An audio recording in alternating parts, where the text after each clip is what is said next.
আসসালামু আলাইকুম। উপস্থিত ছাত্রছাত্রী, তরুণ তরুণী, নারী ও পুরুষ সকল নাগরিককে আমার সালাম ও শুভেচ্ছা জানাচ্ছি। আমি গভীর শ্রদ্ধার সাথে স্মরণ করছি ফেসিবাদের বিরুদ্ধে দীর্ঘ লড়াইয়ের সকল যোদ্ধাদের। বিশেষ করে অভিবাদন জানাই জুলাই গণ অভ্যুত্থানে শহীদ হওয়া ছাত্র জনতাকে, যারা আহত হয়েছেন, চোখের দৃষ্টি হারিয়েছেন, যাদের অঙ্গহানি হয়েছে, তাদের প্রতি আমাদের ঋণ শোধ হওয়ার নয়। নতুন বাংলাদেশ গঠনে তাদের প্রেরণা ও অবদান জাতি কখনো ভুলতে পারবে না। গণ অভ্যুত্থানের মাধ্যমে আমরা বাংলাদেশের রূপান্তর পর্বে প্রবেশ করার অধিকার অর্জন করেছি। এই রূপান্তর দ্রুত সফলভাবে কার্যকর করার জন্য আমাদেরকে সকল শক্তি নিয়োজিত করার জন্য প্রতিজ্ঞাবদ্ধ থাকতে হবে। পেছনে ফেরার কোনো সুযোগ আমাদের নেই। আমাদের এই কাঙ্ক্ষিত রূপান্তরের লক্ষ্য হবে সকল ধরনের বৈষম্য অবসানের রাজনৈতিক আয়োজন নিশ্চিত করা, এদেশে গণতান্ত্রিক ও নাগরিক সমতাভিত্তিক একটি রাষ্ট্র ব্যবস্থা প্রতিষ্ঠা করা। ন্যায়ভিত্তিক সমাজ নির্মাণ ছাড়া জুলাইয়ের শহীদদের আত্মদান অর্থবহ হতে পারে না। ফেসিবাদ বাংলাদেশকে আদর্শভিত্তিক সকল রকমের লক্ষ্য থেকে বিচ্যুত করে গভীর অন্ধকারের দিকে আমাদেরকে নিয়ে গিয়েছিল। আমরা আবার প্রিয় বাংলাদেশকে সাম্য, মানবিক মর্যাদা ও ন্যায় বিচারের পথে ফেরাবার লক্ষ্যে কাজ করছি। ফোরাম ফর বাংলাদেশ স্টাডিজের পক্ষ থেকে আপনাদের এই জাতীয় সংলাপ আমাদেরকে আমাদের নতুন কক্ষপথ রচনা এবং তার যথাযথ স্থাপনে বিশেষভাবে সাহায্য করবে। আমি ফোরাম ফর বাংলাদেশ স্টাডিজকে অশেষ ধন্যবাদ জানাচ্ছি এই আয়োজনের জন্য এবং আমাকে আমন্ত্রণ করার জন্য, দুটি কথা বলার সুযোগ দেওয়ার জন্য। আপনারা এই সংলাপে তিনটি বিষয়কে বিশেষভাবে গুরুত্ব দিয়েছেন: ঐক্য, সংস্কার ও নির্বাচন। সংস্কার বিষয়ে আমাদের মধ্যে ঐকমত্য প্রয়োজন, এর কোনো বিকল্প নাই। এই তিন লক্ষ্যের কোনোটিকে ছাড়া কোনোটি সফল হতে পারবে না। ঐক্যবিহীন সংস্কার কিংবা সংস্কারবিহীন নির্বাচন বাংলাদেশকে এগিয়ে নিতে পারবে না। পাশাপাশি আমরা ভুলতে পারি না যে আমাদের ছাত্র জনতা অটুট সাহসে শিশু হত্যাকারী ও পৈশাচিক ঘাতকদের মোকাবেলা করেছে। মানবতার বিরুদ্ধে এমন নিষ্ঠুরতাকে অবশ্যই বিচারের মুখোমুখি করতে হবে। গুম খুন থেকে জুলাই গণহত্যার বিচারের চ্যালেঞ্জের বিষয়টি আপনারা আপনাদের সংলাপের অন্তর্ভুক্ত করেছেন, এতে আমি আশ্বস্ত হয়েছি। সুধীবৃন্দ, জুলাই গণঅভ্যুত্থান কেবল বাংলাদেশকে মুক্তই করেনি, আমাদের স্বপ্নকেও তুমুল সাহসী করে তুলেছে। বাকহীন বাংলাদেশ জোরালো কণ্ঠে আবার কথা বলার শক্তি ফিরে পেয়েছে। এই দৃঢ়কণ্ঠ আবার ঐক্য গঠনে সোচ্চার হয়েছে। ঐক্য আমাদের মূল শক্তি। জুলাই অভ্যুত্থান আমাদেরকে ঐতিহাসিক মাত্রায় বলীয়ান করেছে। গত 5 মাসে এই ঐক্য আরও শক্তিশালী হয়েছে। গণ অভ্যুত্থানের বিরুদ্ধ শক্তি আমাদের মধ্যে ভাঙন সৃষ্টি করার ক্রমাগত প্রয়াস চালাতে থাকায় আমাদের ঐক্য আরও মজবুত হচ্ছে। এই ঐক্যের জোরেই এখন আমরা অসাধ্য সাধন করতে পারি। এখনই আমাদের সর্বোচ্চ সুযোগ।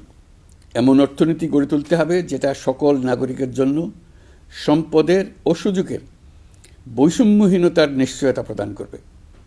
যত নিম্ন আয়ের পরিবারই জন্মগ্রহণ করুক না কেন, প্রতিটি নাগরিকের, তিনি নারী হোক আর পুরুষই হোক, তিনি যেন বিনা বাধায় তো বটেই, বরং রাষ্ট্রের আয়োজনে তার সৃজনশীলতা প্রকাশ করে যে কোনো পর্যায়ের উদ্যোক্তা হতে পারেন, অথবা তিনি যে কোনো ধরনের কর্মজীবন চান তাই বেছে নিতে পারবেন।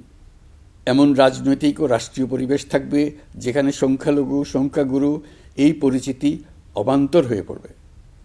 সবার একটিই পরিচয়, আমি বাংলাদেশের নাগরিক এবং রাষ্ট্র আমাকে আমার সকল অধিকার প্রদান করতে বাধ্য।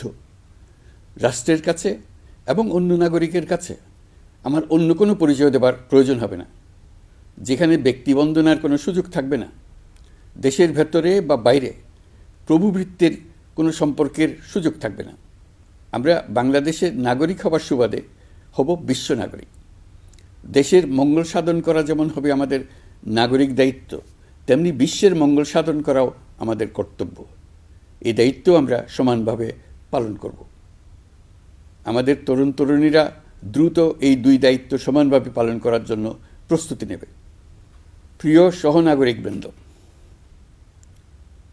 স্বাধীনতার পর অর্ধ শতাব্দী অতিক্রম করে আমরা এক ঐতিহাসিক আত্মত্যাগের বিনিময়ে এক অপূর্ব সুযোগের মুহূর্ত সৃষ্টি করেছি। এই সুযোগ যদি আমরা গ্রহণ করতে অনিচ্ছুক হই কিংবা অপারগ হই, তাহলে বাংলাদেশের ভবিষ্যতের কোনো প্রজন্ম আমাদের ক্ষমা করবে না। আজকের সংলাপের মূল লক্ষ্য হল সবার পক্ষ থেকে সর্বোচ্চ কণ্ঠে ঘোষণা দেওয়া যে আমরা এই সুযোগ কিছুতেই হাতছাড়া হতে দেব না। আমরা একতাবদ্ধভাবে এই সুযোগের প্রতিটি মুহূর্ত সর্বোত্তম কাজে লাগাব। সংস্কারের যে মহান দায়িত্ব ঐতিহাসিক কারণে আমাদের কাছে এসে গেছে, এই দায়িত্ব আমাদের প্রত্যেককে, প্রতি নাগরিককে, রাজনৈতিক দলকে, প্রতিটি সামাজিক, অর্থনৈতিক, ব্যবসায়িক এবং ধর্মীয় জনগোষ্ঠীর প্রত্যেককে দৃঢ়তার সঙ্গে সংস্কারের মহাযজ্ঞে আনন্দের সঙ্গে ঝাঁপিয়ে পড়তে হবে। আজকে আপনাদের সংলাপে ঘোষণা দিন কে কিভাবে এই মহাগৌরবের দায়িত্ব পালন করবেন। সংস্কার ও নির্বাচনের প্রস্তুতি একই সঙ্গে চলতে থাকবে। নির্বাচনের প্রস্তুতির কাজ মূলত নির্বাচন কমিশনের। নাগরিকদের নির্বাচনের তারিখ না পাওয়া পর্যন্ত এই প্রক্রিয়ায় সময় দিতে হয় না। কিন্তু সংস্কারের কাজে সকল নাগরিককে অংশগ্রহণ করতে হবে। যারা ভোটার তারা তো অংশগ্রহণ করবেনই, তার সঙ্গে যারা ভবিষ্যতে ভোটার হবেন তারাও সর্বাত্মকভাবে সংস্কারের কাজে নিজেদেরকে নিয়োজিত করুন। সংস্কারের কাজটা নাগরিকদের জন্য সহজ করতে আমরা 15টি সংস্কার কমিশন গঠন করে দিয়েছিলাম। তাদের প্রতিবেদন আমরা জানুয়ারি মাসে পেয়ে যাব। প্রত্যেক সংস্কার কমিশনের দায়িত্ব হলো প্রধান বিকল্পগুলি চিহ্নিত করে তার মধ্যে থেকে একটি বিকল্পকে জাতির জন্য সুপারিশ করা।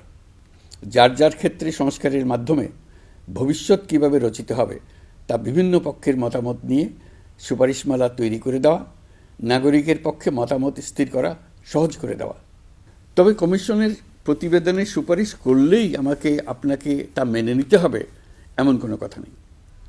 এই জন্য সর্বশেষ পর্যায়ে জাতীয় ঐকমত্য গঠন কমিশন গঠন করা হয়েছে। যেমন একটা উদাহরণ দিই, কোন বয়সে একজন নাগরিক ভোটার হতে পারবেন তার জন্য নানা দেশে নানা বয়স নির্ধারণ করা আছে। নির্বাচন সংস্কার কমিশন নিশ্চয়ই এরকম একটা বয়স সুপারিশ করবে। সেই বয়স আমার পছন্দ হতেও পারে, নাও হতে পারে। ধরুন আমি তরুণদের তাড়াতাড়ি ভোটার করার পক্ষে। যে যত তরুণ, পরিবর্তনের প্রতি তার আগ্রহ তত বেশি, এই হলো আমার যুক্তি। তারুণ্য তাকে শক্তি যোগায়, তথ্য প্রযুক্তির সঙ্গে তার গভীর সখ্যতা তাকে এই শক্তি যোগায়। তরুণরা সংখ্যায়ও বেশি। দেশের ভবিষ্যৎ নিয়ে তারা আগ্রহী। নিজের ভবিষ্যৎ নিয়ে তার মতামত দেওয়ার জন্য আমি মনে করি ভোটার হওয়ার বয়স 17 বছর নির্ধারিত হওয়া উচিত।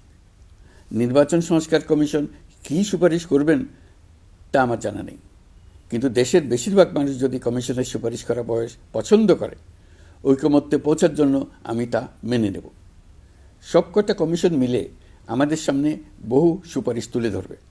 আমরা এখন এমন পর্যায়ে পৌঁছেছি যে যাই মতামত হোক না কেন, আমরা দ্রুত একটা ঐকমত্য প্রতিষ্ঠিত করে সংস্কারের কাজগুলো করে ফেলতে চাই। নির্বাচনের পথে যেন এগিয়ে যেতে পারি সেই ব্যবস্থা করতে চাই। আপনাদের আজকের সংলাপ জাতির সামনে সকলের কাছে গ্রহণযোগ্য এমন একটি প্রক্রিয়া তুলে ধরে আমাদের এই দায়িত্বকে সহজ এবং গতিময় করে দেবে আশা করছি। সংলাপের এই প্রক্রিয়া অব্যাহত রাখার জন্য আপনাদেরকে আহ্বান জানাচ্ছি। এই উদ্যোগের জন্য ফোরাম ফর বাংলাদেশ স্টাডিজকে অশেষ ধন্যবাদ জানিয়ে আমার বক্তব্য শেষ করছি। আসসালামু আলাইকুম। আল্লাহ হাফেজ।